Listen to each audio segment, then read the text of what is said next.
Ananias Nana Nani Homes, a paradise for senior citizens, Coimbatore. Phase 7 booking started. நாடுதான் கடவுள் என்ற எண்ணத்துடன் நாம் முன்னேறிக் கொண்டிருக்கிறோம். இஸ்கான் அமைப்பு நிறுவனரின் 150வது பிறந்த நாள் விழாவில் பிரதமர் நரேந்திர மோடி பேச்சு. अपने भारत को विकसित बनाने का संकल्प लिया है.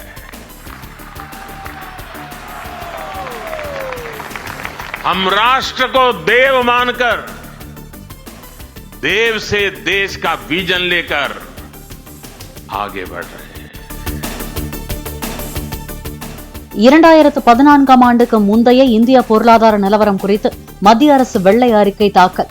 நாடாளுமன்ற மக்களவையில் அறிக்கையை தாக்கல் செய்தார் நிதியமைச்சர் நிர்மலா சீதாராமன். நிதி ஒதுக்குவதில் பாரபட்சம் காட்டுவதாக கூறி மத்திய அரசுக்கு எதிராக டெல்லி ஜந்தர் மந்தர் பகுதியில் கேரள முதலமைச்சர் பினராயி விஜயன் ஆர்ப்பாட்டம். அரவிந்த் கெஜ்ரிவால், ஃபரூக் அப்துல்லா, சீதாராம் யெச்சூரி உள்ளிட்ட தலைவர்கள் பங்கேற்று ஆதரவு. மாநிலங்களின் நிதி உரிமையை பறிப்பது ஆக்சிஜனை நிறுத்துவதற்கு சமம் என்றும் அதை பாஜக அரசு செய்து வருகிறது என்றும் முதலமைச்சர் ஸ்டாலின் குற்றச்சாட்டு. எதிர்க்கட்சிகள் ஆளும் மாநிலங்களுக்கு நடக்கும் இச்செயல் நாளை பாஜக ஆளும் மாநிலங்களுக்கும் ஏற்படலாம் என்றும் எச்சரிக்கை. பிரதமர் மாண்புமிகு நரேந்திர மோடி அவர்கள் மாநிலங்களை முனிசிபாலிட்டிகளை போல நினைக்கிறார். மாநிலங்களின் நிதி உரிமையை பறிக்கிறது ஆக்சிஜனை நிறுத்துறதுக்கு சமம். அதைத்தான் பாஜக அரசு செஞ்சிட்டு வருது. தமிழகத்துக்கு நிதி கொடுக்காமல் மத்திய அரசு ஏமாற்றுவதாக புகார் கூறி திமுக நூதன போராட்டம். நெல்லை கிளாம்பாக்கம் பேருந்து நிலையத்தில் பொதுமக்களுக்கு அல்வா வழங்கிய திமுகவினர்.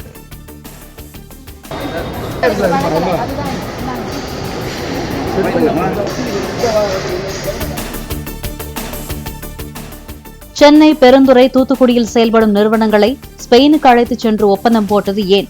முதலமைச்சருக்கு எதிர்க்கட்சித் தலைவர் எடப்பாடி பழனிசாமி கேள்வி. ஏன்னா இங்க இருக்கிற தமிழ்நாட்டு நிறுவனம் இங்கேயே தொழில் முதலீட்டு மாநாட்டு நடத்திட்டு பொழுது இங்கேயே புரிந்துணர்வு ஒப்பந்தம் போட்டிருக்கலாம்ல.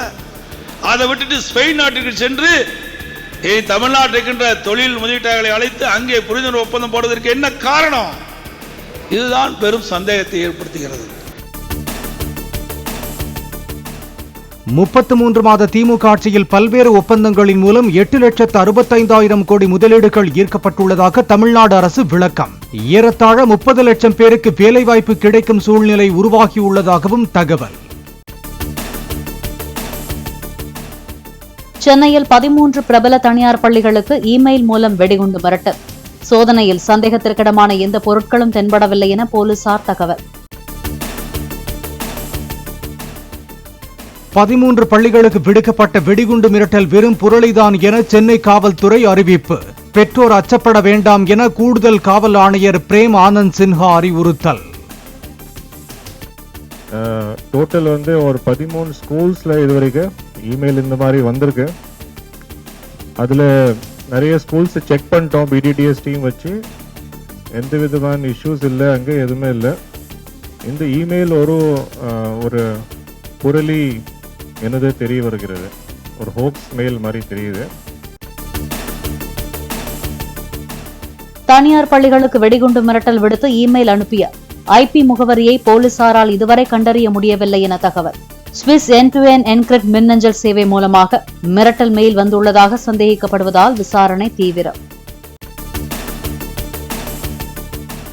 கரூர் ராமேஸ்வரப்பட்டியில் பூட்டப்பட்டுள்ள செந்தில் பாலாஜியின் அறையை திறந்து சோதனையிட்டு அமலாக்கத்துறை அதிகாரிகள். தலைமறைவாக உள்ள செந்தில் பாலாஜியின் சகோதரர் அசோக்குமார் குறித்து அவரது பெற்றோரிடம் விசாரித்து அமலாக்கத்துறை அதிகாரிகள்.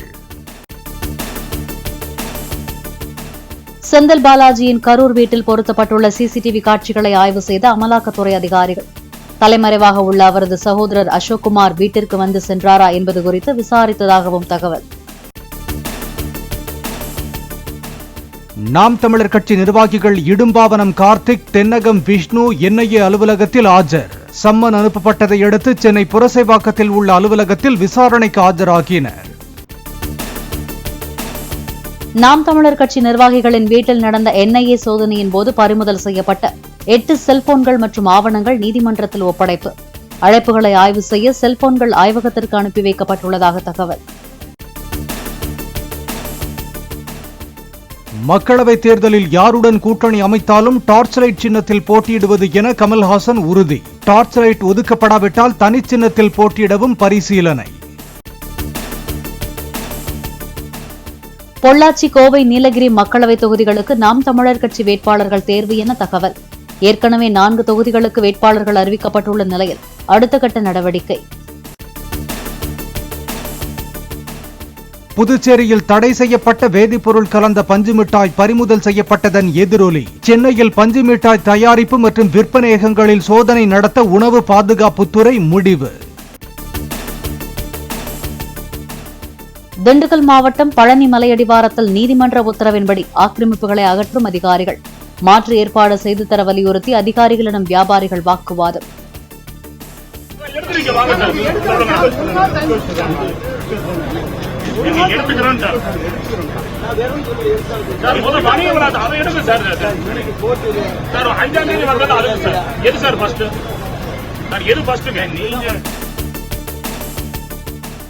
சைதை துரைசாமி மகன் வெற்றியின் உடைமைகள் சட்லஜ் ஆற்றில் இருந்து மீட்பு.